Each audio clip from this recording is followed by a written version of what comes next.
What's up, everybody? I hope you all are having a fantastic Sunday afternoon, evening, or morning, whatever day you're watching this. I'm here with Foxcade. Do you go by Foxcade, or you want to go by a different name, or just Foxcade? I think most people know me by Foxcade, but a lot of people online just short form it to Fox when they're talking to me like personally. Okay, So, Fox. Fox it is. yeah. So, Fox. I'm gonna use this a lot.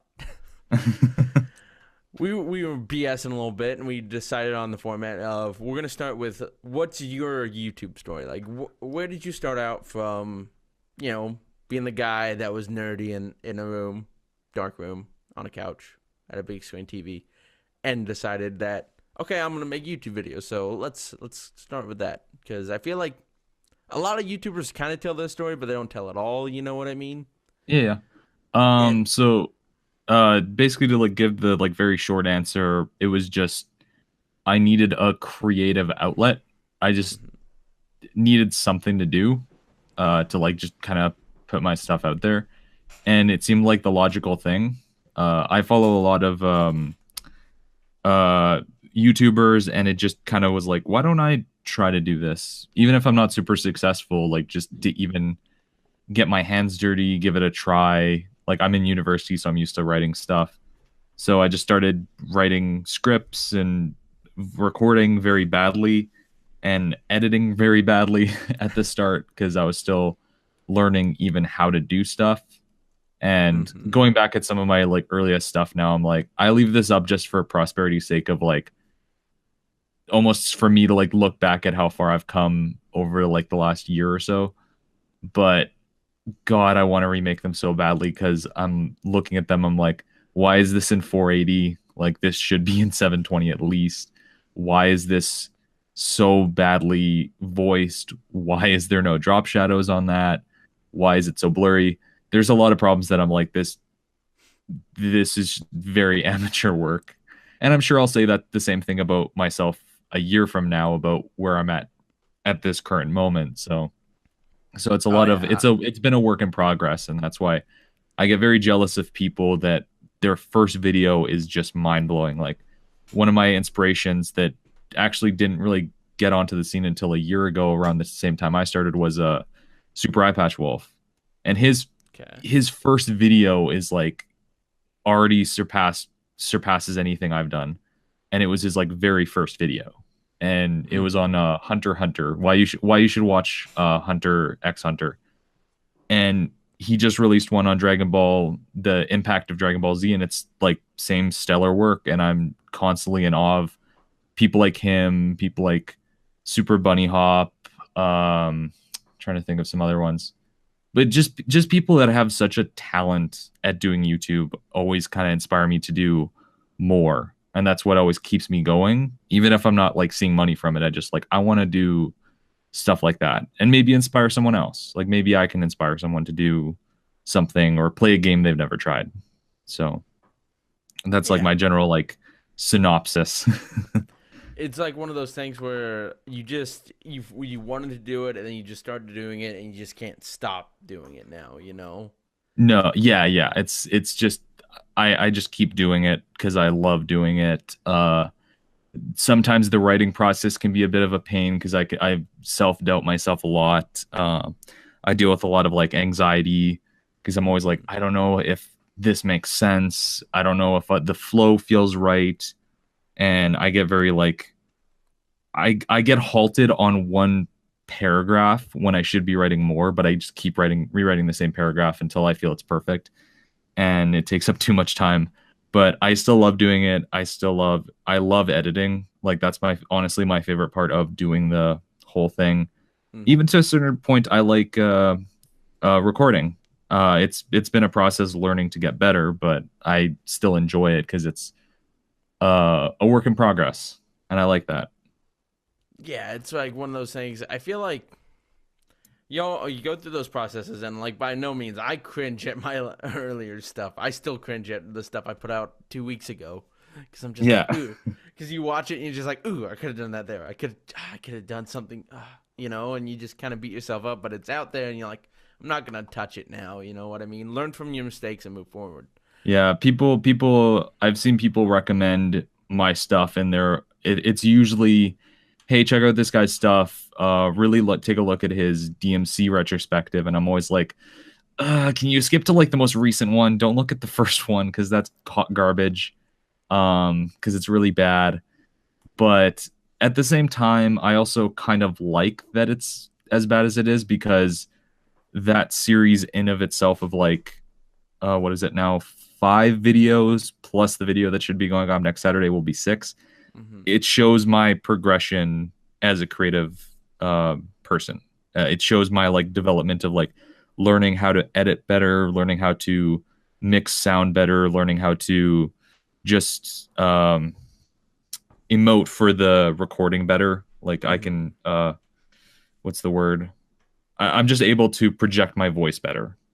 And Okay. it's like it's been over the span of like a year and a bit, and you can see like my gradual development of being more natural, learning how to say certain things in a different way, how to phrase words in a more interesting light in terms of like just really getting my point across in a very easy to understand way and not needing to like explain every little detail and go into every minute little thing. I get my general point across that I want to make and then expand on the things that need to be expanded on. Hmm. So, So then, like, let's start with your process then. Like, how do you decide? Because, like, for me, it's just I come in and okay, I'm passionate about talking about this topic. So it's like 3, 4 hours of research, sometimes more, and I'll film the video the next day. But then I come in, just talk about it to a camera, and then it's like 6 hours of editing because it's ridiculous how much you got to do to edit, and you yeah. don't you don't think it would, but you like get that little image to go across the screen there, just the way your little OCD mind wanted it. Took a long time. For me, it's a constant, ongoing disaster is the best way I could phrase it. Because my writing process can sometimes take a few days if you like boil it down. Because I do university and I have another job, so I Hmm. get the writing done when I can. So it's just a lot of like picking away at it. Sometimes it can take a while just because of the sheer size of it, or just I'm having difficulty kind of getting my point across in some ways. But usually that's the process in of itself is just getting the writing done. I kind of just choose. Sometimes it's like I want to talk about this game, and then I kind of figure out what I want to talk about.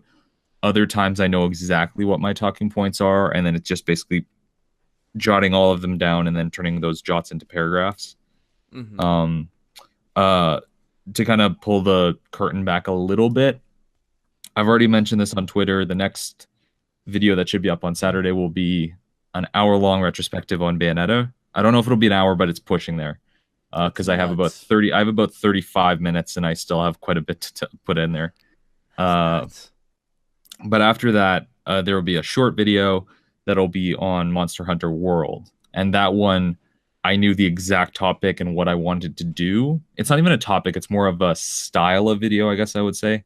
And Hmm. it's a style of video I've done before, but this one I'm gonna do hopefully a bit better because some people didn't get the last one. It's gonna be like a PSA video, Okay. but it's gonna be shorter. It's gonna be a little bit more comedic, kind of shit posty type of video. But I knew exactly what I wanted to do even before I started playing Monster Hunter, Hmm. and that one was just a I knew the topic right then and there. But there's other times where it's like, hey, I really love Transistor.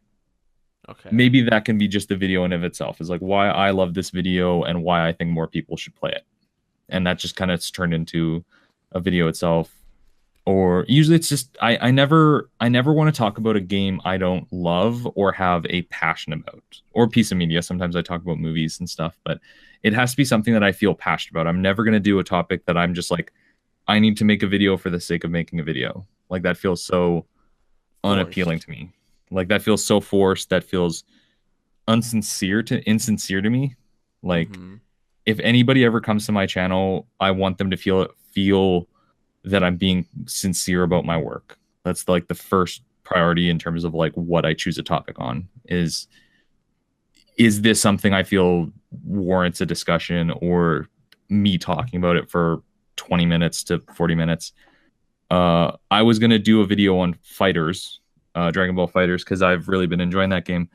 Um, and I wanted to kind of start a series of videos talking about fighting game story modes. And I was gonna be like, oh, Fighters will be like a great like starting point.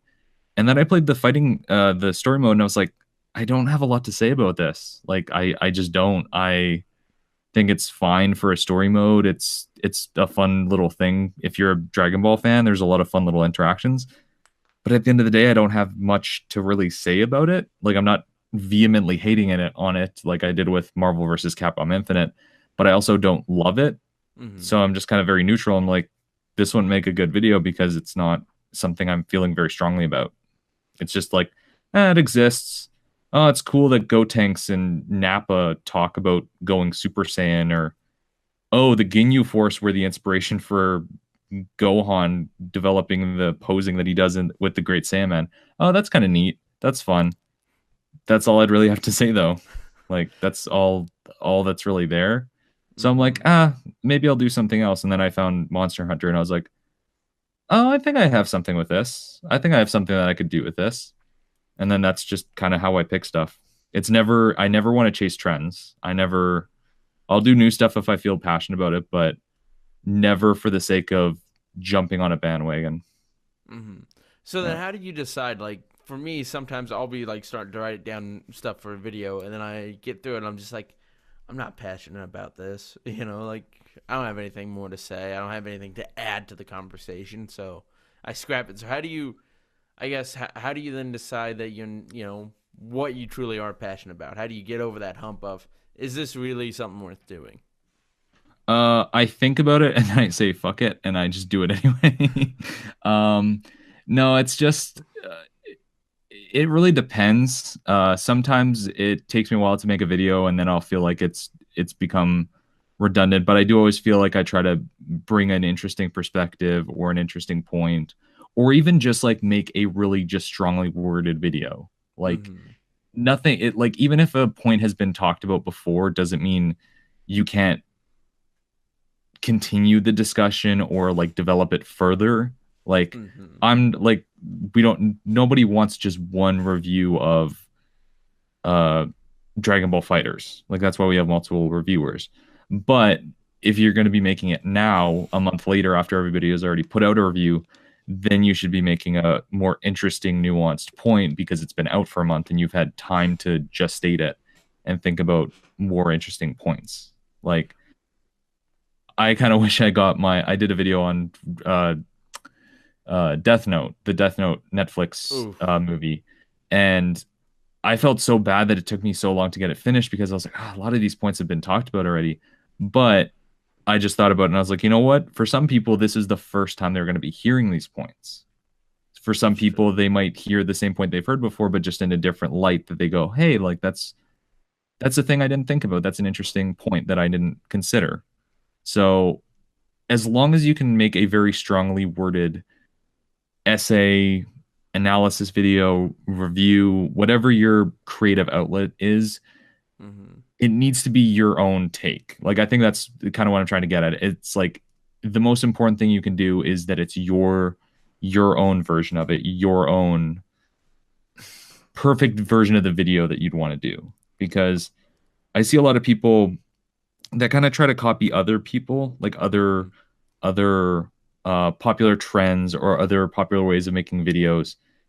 And I don't want to say that's wrong, but the reason why people gravitate towards Ego Raptor and the Super Best Friends, and I mentioned before Super Eye Patch Wolf or Super Bunny Hop, or Mr. Clemps is another person I really enjoy, or Jim Sterling. Any of these people, none of them have anything alike in terms of how they do their videos, but it's because they are all very genuine about how they do them. Like, they're very personable. They're putting their own opinions out there in the way they want to, and they have inspirations too. Like, I've talked to some of them, and they have their own inspirations on who influenced their work, and that might seep into their process, but they're never trying to be that person. You're never gonna. I've heard this before.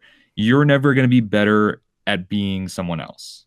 It's kind of like Like the cover band syndrome, you know. Like exactly. you can You practice a can song till you're blue in the face, but it's still not gonna be anything more than what it is for you. exactly. That's exactly it. I can try my hardest to try to be like Jim Sterling or Super Bunny Hop, but I'm never going to be as good as them. I don't have the skills they do. So to anybody listening that wants to get into this stuff, the probably the best recommendation I can give you is find what your strength is. Find what you're passionate about first, and then find your unique take or find your unique way of bringing that to the table, because that's what's going to bring people to you. Is like, even if it's not perfect, even if it's not a perfectly done video, people are drawn to passion.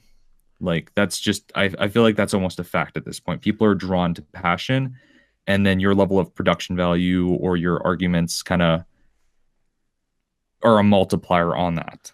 So I used to do we have another channel. It was called Infinity Productions, and it was more like comic books and movies and stuff.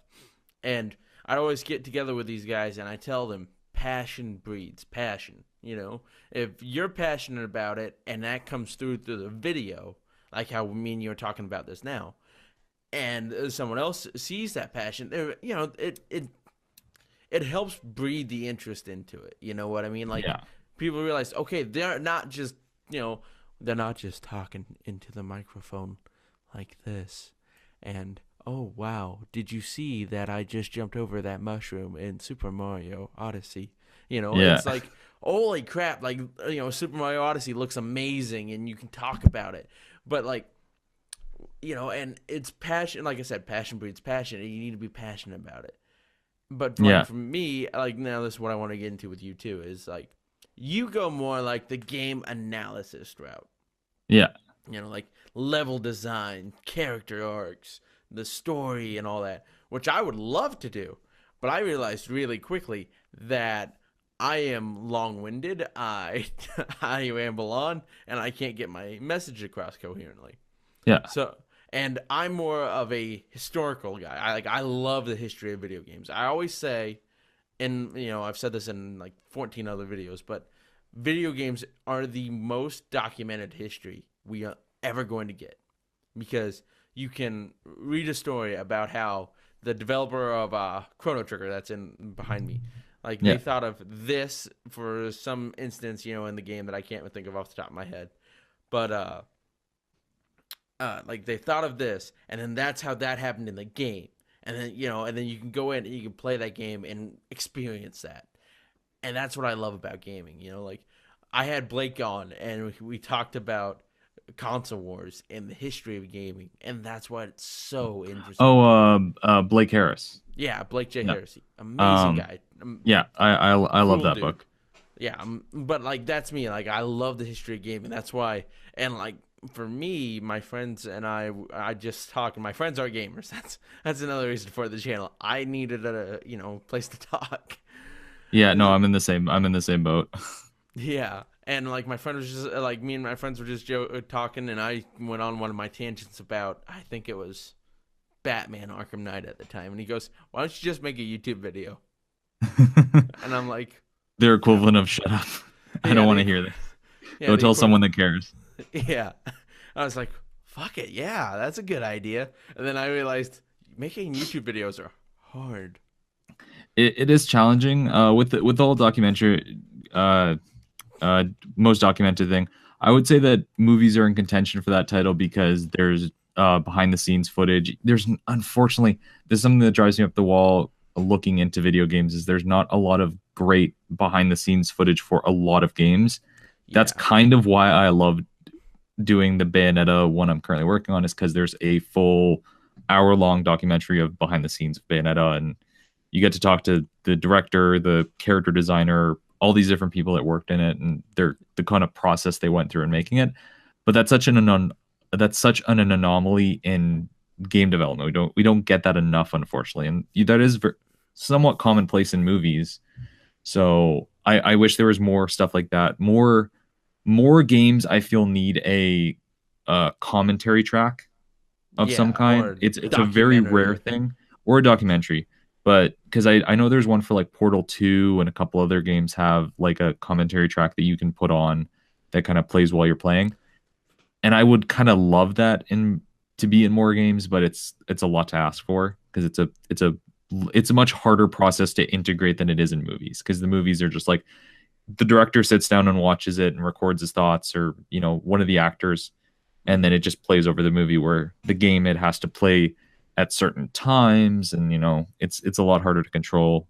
I get that, but it would be nice to see that better integrated, because you don't realize there's this thing that I've noticed that I feel people don't realize how hard it is to make a game. It Oh, is it's such an ridiculous. involved process, and people, it sometimes feel like, oh, Capcom's making a game, and the game's gonna come on the video game fairy's gonna come and drop a game into GameStop in the digital storefront, and then it's gonna be made.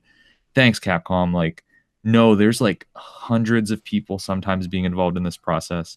I would Anybody who's interested in game development to any degree, I cannot recommend the book Blood, Sweat, and Pixels by Oh Jason yeah. Schreier. It is such a great book. It's on Audible. It's read by Ray Chase, who's the voice of Noctis and a few other characters. He I'm does reading through such it a now. good job. He does such a good job bringing that book to life. But it goes into like the process that went into making Shovel Knight, Stardew Valley, The Witcher 3. So it goes from like the smallest of indie games where it's a one-person game to like huge games like Destiny that had like 50 people to 100 people on the development staff. And this is the kind of the thesis of the book, but I'm going to steal it. It's a miracle we even have games. Like, it is a miracle that any game gets finished, because it's Well, such you have so oh, many go moving on. Sorry. parts. Yeah, you have Yeah. so many moving parts, but yeah. Well, just to kind of defend my argument though, like games it's different from a movie because you can sit down and watch a movie and it's the same experience every time. Yeah. But like with a video game, you can experience that history, and that's why it's the most documented. Because you can, I don't know, go back to Ocarina of Time, and I use this, and Ocarina of Time's 20th anniversary is this year. Ocarina of Time fundamentally changed video games. Yeah, for better or for worse, yeah. Yeah, for better. But I mean, like look at it. Look at how the battle system is in Ocarina of Time, and Well, that you. Oh, go we on. would not have to, sorry to cut you off, but this is a point I've always tried to make with friends. We would likely not have Dark Souls if it wasn't for we wouldn't have Dark Souls as it is if it wasn't for Legend of Zelda, because Legend of Zelda started Exactly. the whole strafing, Z targeting thing. Exactly, because like I was saying, like you can look at the battle system from Ocarina of Time, and you can see its DNA in every 3D action game to date. It's more the most recent one that comes to mind is Horizon Zero Dawn. Yeah. I mean, it's ridiculous, and like I said, that's why that's why I said it's the most documented, because you can experience this history. You can go back and be like, okay, look at this, and then you can go forward through it. You can play Pitfall on the Atari and whatever, and you can go play Super Mario Brothers and see the evolution of platformers and all that, and then you can look into the growth of the RPGs in the 90s, which is ridiculous. Like, that's so interesting, and I'm just now dipping my toe into it, because like for me, and we'll get into this later, but like my that'll be our next topic. We'll talk about our gaming histories, Yeah. because like that's something a little different, I think, because I feel like there's the YouTubers that have come out. Well, we'll just get into it now.